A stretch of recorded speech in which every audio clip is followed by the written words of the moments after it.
So let's start with how you managed to get in, because you're not a fundraiser and you're not a qualifier. That's right. There are a few numbers available out there in other ways. So I was listening to 98.5 The Sports Hub, and Planet Fitness was putting on an essay contest to win an entry into the Boston Marathon. The prompt was, in 250 words or less, tell us why you run. And I said, I can do that. So I entered it, and on March 1st, I found out that I won. So how many miles a week were you running when you heard the spot on the radio? 3 to 5. 3 to 5 miles a week. So that's like 1 or 2 runs a week. That's right. Not exactly marathon prep. No. No. No, it's not. Okay, so then why? What compelled you, even though you're an experienced runner, what in you said this is a good idea? Sure. It seemed like I didn't think I would win. But I said, well, if I do win, then I guess I'll just have to figure it out. So that's what I've been doing for the past 7 weeks, is figuring out. There's no training plan out there for how to get yourself from couch to Boston Marathon in 7 weeks. So I've had to make it up on my own. What I've come up with is do a lot of exercise. I've been unemployed during this time, so I've had a lot of time to work out 3 to 5 hours a day.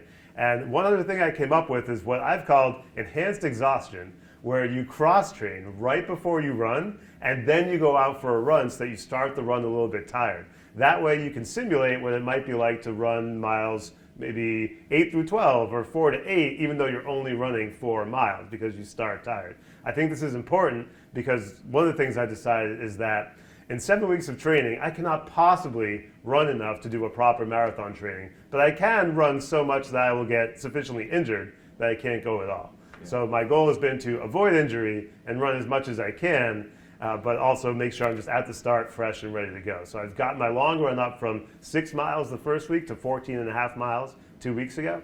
And I feel like that's as much as I could do, but I feel great and I'm ready to start. So that would be pretty good half marathon training, like a 7-week half marathon plan, and you're getting over that 13.2 or 1, whatever. Indeed. I've done 2 runs that are of half marathon distance, which even though I've run a lot of half marathons in the past, I hadn't done one in about 5 years. So I did get 2 runs up to that length. You're right, it would be good half marathon training. Once I hit mile 13.1 in Wellesley, I don't know what's going to happen after that. I had a buddy who, when I was running my first marathon, he said, yeah, marathons start at mile 13. This one's definitely starting at mile 13. That's going to be something else. Okay, so this flipping the script on the workout, are you working out at the gym and then just heading out for a run? Do you work out at home? Are these calisthenics, weights, a variety? What enhances the exhaustion? Yep, I've been focusing on a lot of cardio cross training, such as swimming and riding the bike, and then going out for runs, and also doing some lifting and then heading out for runs as well. And lots of foam rolling, stretching, all this stuff to try to stay loose to make sure I don't get injured. Okay. This is almost like your own version of a high-intensity workout before the run. That's right. Yeah. Wow. Okay. And have you utilized Planet Fitness at all? Because they're the ones who put this on. Yeah, well, I'm definitely grateful to Planet Fitness for putting on this contest. Without this contest, there's no way I'd be running the Boston Marathon this year. So it's really great that they had the opportunity to make this bib available and that they picked me as the winner. I'm very grateful for that. And they're on come race day, you're going to have a cheering section at one of their locations. That's right. The Planet Fitness is putting on a big party at mile 8, which is one of their locations in Natick. And I've told several people to go there to watch me because I have a few people who said, Seth, how did I watch you twice? And I said, well, you should go there first, and then you'll have plenty of time to hit that Planet Fitness party and then go see me again in Brookline or Boston. You know, a lot of the organizations that have bibs to give out for fundraising make you include an essay. So I'm sure there's a lot of people out there like, well, what did he say in 250 words to get the Planet Fitness bib? What did you paraphrase what you said? Sure. I talked about 3 things. First, I talked about how my dad died of colon cancer when he was 48 and I was 16. So a big part of why I run is to try to just stay healthy and avoid outcomes like that as best I can. Another thing I talked about was the Brighton Bangers Running Club, which is an amazing running club that I started. So I run for that community and all my friends and fellow runners there. And then finally, I run because the course of the Boston Marathon traces a course through my life in some interesting ways. That's so cool. All right, let's start with the Bangers.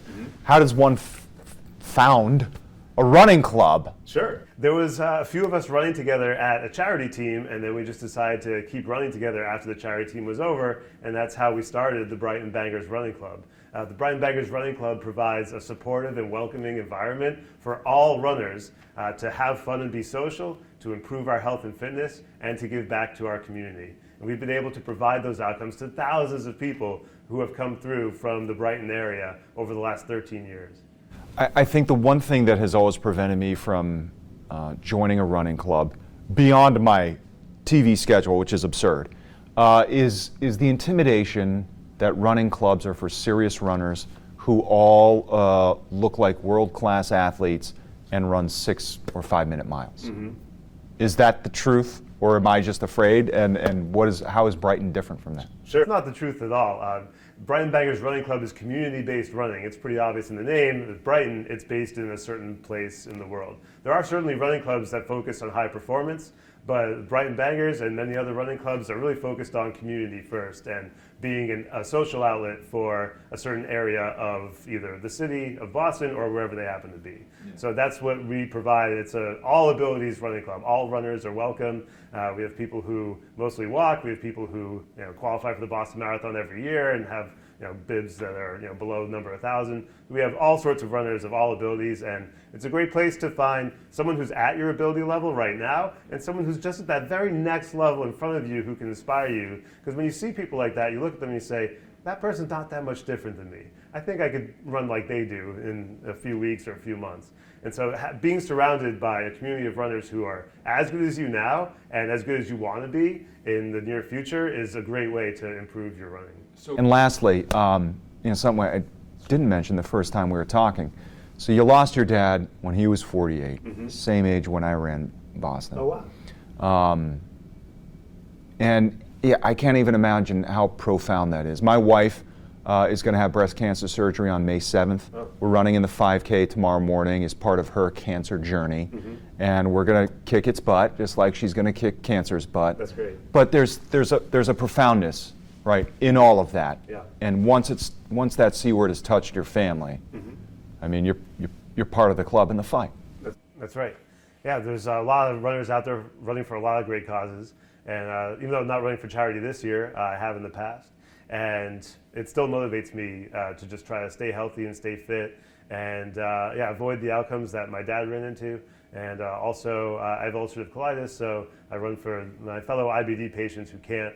Fortunately, I managed to stay in remission most of the time, but you can't always control that. So I've been in that community too. I've met a lot of people who have a pretty tough time with it. And I run because they can't, and try to honor all those people in that community who I've met who would have a hard time running.